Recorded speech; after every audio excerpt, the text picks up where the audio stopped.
അതുല്യ cinema നടൻ ശ്രീനിവാസന്റെ മരണം അല്ലേ? കേരളത്തിലെ എല്ലാവരും ദുഃഖത്തിലാഴ്ത്തി. അപ്പൊ അദ്ദേഹത്തിന് ഭൗതിക ശരീരം പ്രദർശിപ്പിക്കുന്ന സമയത്ത് തന്നെ 24 മണിക്കൂർ കഴിഞ്ഞിട്ടില്ല. അതിനു മുമ്പ് തന്നെ സോഷ്യൽ മീഡിയയിലെ സിംഗങ്ങളെ അദ്ദേഹത്തിന്റെ മരണകാരണം വളരെ കൂലങ്കഷിതമായിട്ട് റിപ്പോർട്ട് തയ്യാറാക്കിയിട്ട് പോസ്റ്റ് ചെയ്തിട്ടുണ്ടായിരുന്നു. അതിലെ പ്രമുഖരായ രണ്ടുപേരുടെ പേര്, ഇഷ്ടംപോലെ ആളുകൾ കേട്ടാ. പ്രമുഖരായ രണ്ടുപേരാണ്. ഒന്ന് മറുനാടൻ ഷാജൻ, അതുപോലെ തന്നെ ഡോക്ടർ രാജേഷ് കുമാർ.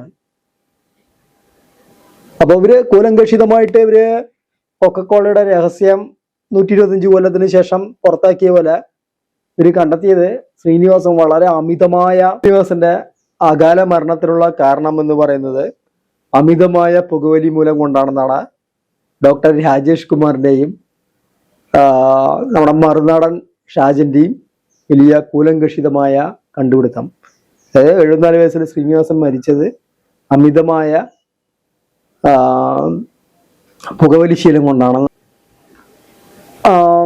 69 വയസ്സെന്നാണ് ബാക്കിയുള്ള എല്ലാ മാധ്യമങ്ങളും റിപ്പോർട്ട് ചെയ്തിട്ടുണ്ടായിരുന്നത്.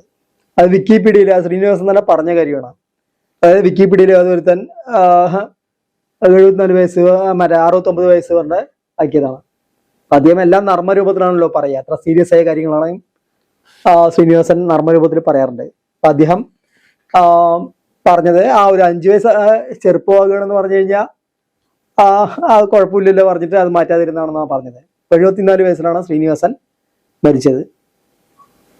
പിന്നെ അദ്ദേഹം 50, 55, 60 വയസ്സ് വരെയൊക്കെ നല്ല ആരോഗ്യത്തോടു കൂടിയിട്ട് നല്ല ഗുണ്ടുന്നില്ല കണ്ടിട്ടില്ലേ, നല്ല ഗ്ലാമറായിട്ട് തന്നെയാണ് അദ്ദേഹം ഇരുന്നത്.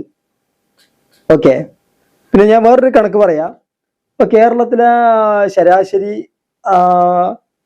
ആയുർദൈർഘ്യം എന്ന് പറയുന്നത് ഇപ്പൊ ഇന്ത്യയില് ശരാശരിയേക്കാൾ വളരെ കൂടുതലാണ്.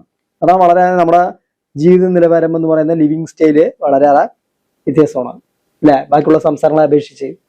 കാരണം ഹൈ റേറ്റ് ലിറ്ററസി, അതുപോലെ തന്നെ ഹെൽത്ത് എക്സെട്ര.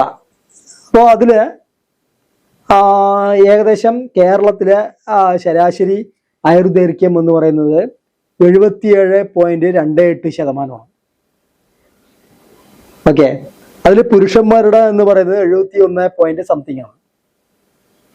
ശ്രീനിവാസൻ ജീവിച്ചിരുന്നത് 74